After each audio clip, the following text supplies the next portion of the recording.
Roddy. Great to meet you, Ryan. Peep magazine, just got a few questions. Obviously, we've just come out of the weigh-in. You made weight. How do you feel? I feel good now. I got some fluids back in me. I had a relatively easy weight cut. It's probably my easiest weight cut so far. I'm getting better and better at the process. So I'm gonna cut like 2 pounds less overall this time than last time, which helped me feel a lot better. Yeah. Okay. I mean, obviously you look fantastic last time. You're coming. I would say you're coming off the back of a career-defining win, your best win so far. How do you feel going into this fight? Are you confident? Yeah, I feel confident. Yeah, I feel confident. I wouldn't say confidence isn't the right word. I just feel ready. You know, I just feel calm, collected, ready to do what I want to do. Yeah. You faced your opponent for the first time today. We've just seen the standoff. Could you tell anything from his eyes? What do you think? What are your thoughts? Is there any apprehension there? Not really. Everybody's tough at this level. You know, nobody comes in soft or easy. You know, he's got a good record. He's got a good name. I'm sure he'll be there to fight. I'm sure he'll be there. You know, he has to be broken. He's not going to walk away and just leave and maybe hit him a couple of times. He's going to be there probably right to the very end, and that's what I'm expecting. He's got a little bit more experience with you. Yeah. And obviously he's a grappler. So I'm wondering, in the training camp, are you looking to avoid that? Have you changed the way that you prepared for this fight? Is there anything that, I don't expect you to tell us now, but have you got a game plan? Got a game plan of sorts, but it's the same sort of thing you would do for any opponent. You know, you're always trying to just tweak your strengths and just bring your weaknesses up at the same time. And I'm doing the exact same thing for him as I do for anybody else. The changes that I've been making, I would have probably made anyways, regardless of him, should I say. Oh, okay, yeah. Because there's a slight difference in appearance with the two of you. You can see he's a stockier, perhaps more squat opponent when he comes to you. Yeah. And we understand he's been working on the Thai aspects of his fight. How do you see yourself countering that? Are you looking forward to a stand-up game? Are you avoiding the ground?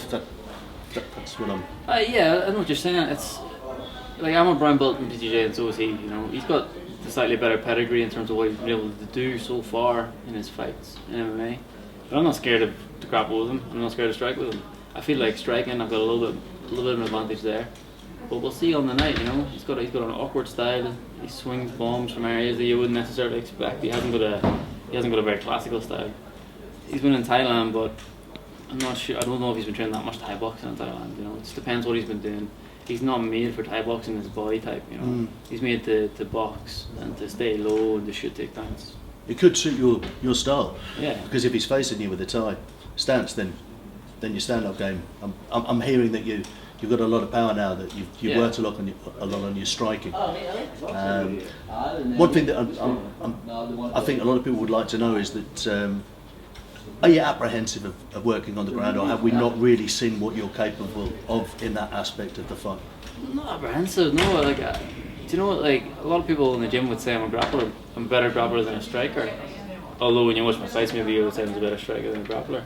In MMA, you've got to be able. There can be no division in your mind between your ability as a grappler or a wrestler or a striker. You've got to be able to chain it together. You know, I think when people make these boxes in their head, they make a box for wrestling and a box for striking and a box for jiu-jitsu, and I think that's folly. I think that's a mistake, because you should be able to just instantly change between the 2 or the 3 stages of fighting. There can be no difference. You know, it's always in a flow. It's never separate. So you don't train them separately either. You know, you train them together. And have you trained for 3 full rounds? Yeah, I mean, I've trained. I was doing 5 5s with freshmen 11 weeks ago coming into the starter camp. You know, I was fit going in, and then that just built up. So, you know, I've been doing 5-minute rounds with freshmen every week, week on week. And pad work rounds, I mean, building up to doing like 10 5s back to back on pads. So yeah, I'm as fit as I can be. Now I know you're not brash.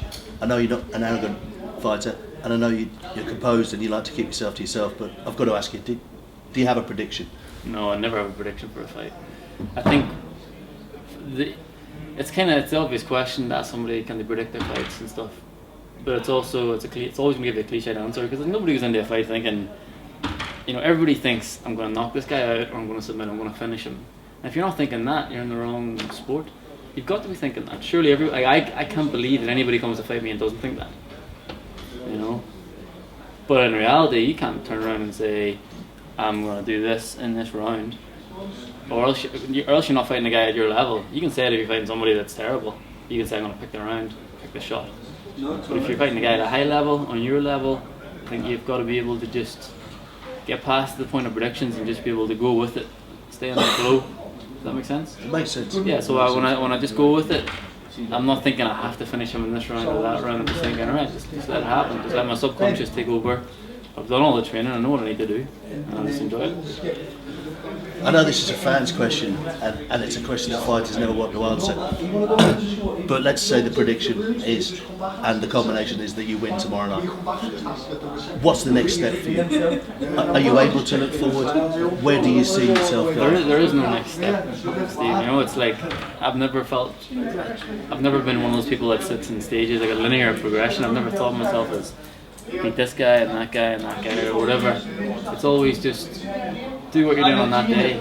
Just be present in your activity. So whether that's cutting weight, whether that's in an interview with you, I'm not thinking about fighting. I'm thinking about eating later on, and then tomorrow I'll think about the fight, and on Sunday I'll think about the result, and then on Sunday night I might think about what happens next. But I have no thoughts on what happens next. I'm not sure. Why would I?